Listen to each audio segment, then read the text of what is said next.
جب اللہ تعالیٰ نے فرشتوں سے کہا کہ میں مٹی سے انسان بنانے والا ہوں، جب اس کو درست کر لوں اور اس میں روح پھونک دوں تو اس کے آگے سجدے میں گر پڑنا، یعنی اللہ تعالیٰ نے فرشتوں کو آدم علیہ السلام اور ان کی اولاد کی تخلیق کی خبر دی۔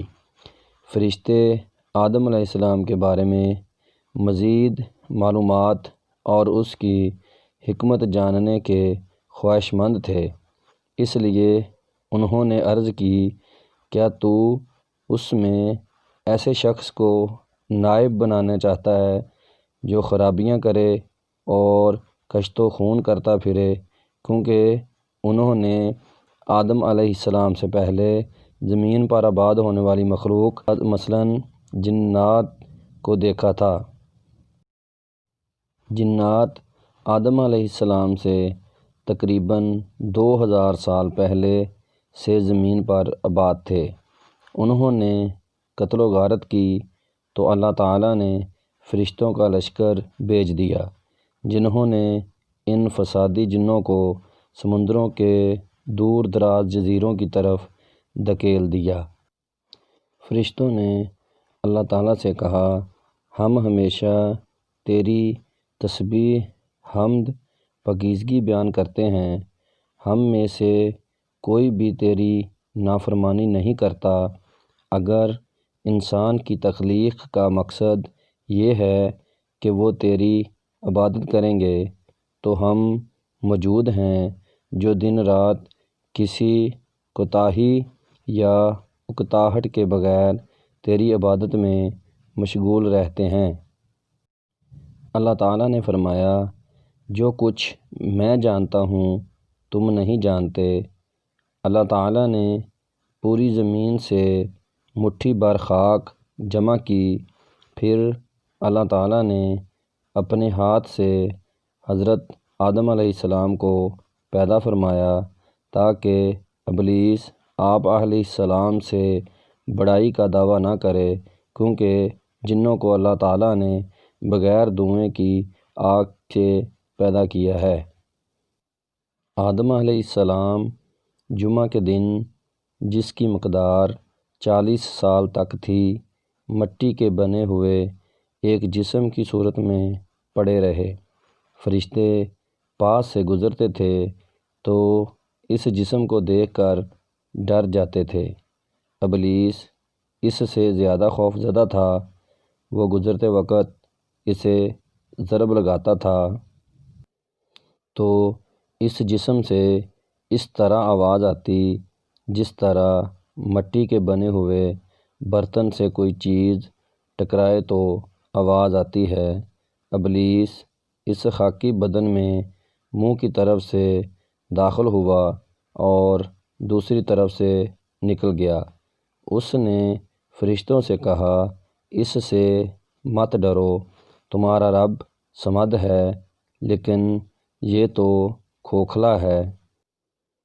اگر مجھے اس پر قابو دیا گیا تو اسے ضرور تباہ کر دوں گا۔ جب اللہ تعالیٰ نے حضرت آدم علیہ السلام کی تخلیق کا ارادہ فرمایا تو فرشتوں نے کہا، اللہ تعالیٰ جو بھی مخلوق پیدا فرمائے گا ہمارے پاس اس سے زیادہ علم ہوگا، اسی لیے ان کا امتحان لیا گیا۔ اللہ تعالیٰ نے فرمایا، اگر تم سچے ہو تو ان چیزوں کے نام بتاؤ۔ فرشتوں نے کہا، اے اللہ، تیری ذات پاک ہے، ہمیں تو صرف اتنا علم ہے جتنا تو نے ہمیں سکھایا ہے، تو ہی پورے علم اور حکمت والا ہے۔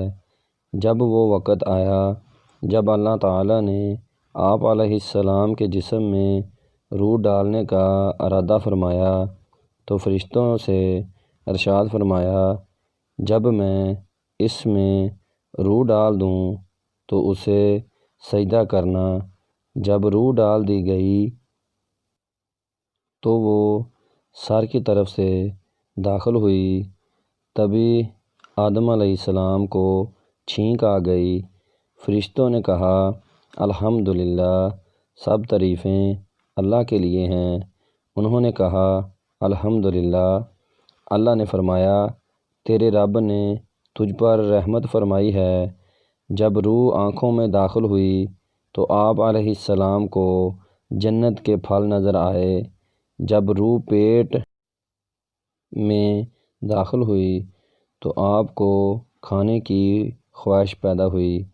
آپ جلدی سے جنت کے پھلوں کی طرف لپکے، جب کہ روح ابھی تک آپ کی ٹانگوں میں داخل نہیں ہوئی تھی۔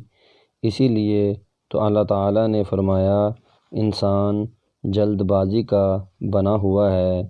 جب اللہ تعالیٰ نے فرشتوں کو حکم دیا کہ آدم علیہ السلام کو سجدہ کرو تو سب سجدے میں گر پڑے، مگر شیطان نے انکار کر دیا اور غرور میں آ کر کافر بن گیا۔ اللہ تعالیٰ نے فرمایا ابلیس، تجھے کیا ہوا کہ تو نے سجدہ نہیں کیا؟ اس نے کہا میں ایسا نہیں ہوں کہ انسان کو جسے تو نے مٹی سے پیدا کیا سجدہ کروں۔ اللہ تعالیٰ نے فرمایا یہاں سے نکل جا، تو مردود ہے اور تجھ پر قیامت کے دن تک لعنت برسے گی۔ اس نے کہا اے پروردگار، مجھے اس دن تک مہلت دی جائے جب لوگ مرنے کے بعد زندہ کیے جائیں گے۔ فرمایا کہ تجھے مہلت دی جاتی ہے مقررہ وقت کے دن تک۔ اس نے کہا اے پروردگار، جیسے تو نے مجھے رستے سے الگ کیا ہے، میں بھی زمین میں لوگوں کے لیے گناہوں کو آراستہ کر دکھاؤں گا اور سب کو بہکاؤں گا۔ ہاں، ان میں جو تیرے مخلص بندے ہیں ان پر قابو پانا مشکل ہے۔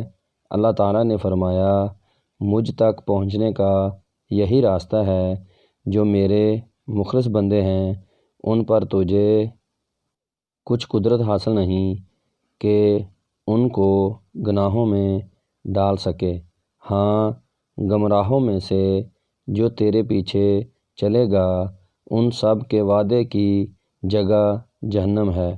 تو دوستو، اب آپ کو پتہ چل گیا ہوگا کہ ابلیس یعنی شیطان نے اللہ تعالیٰ سے مہلت لی ہے۔ ہم لوگوں کو اپنے ساتھ جہنم میں لے جانے کے لیے اب آپ نے فیصلہ خود کرنا ہے کہ ساتھ کس کا دینا ہے۔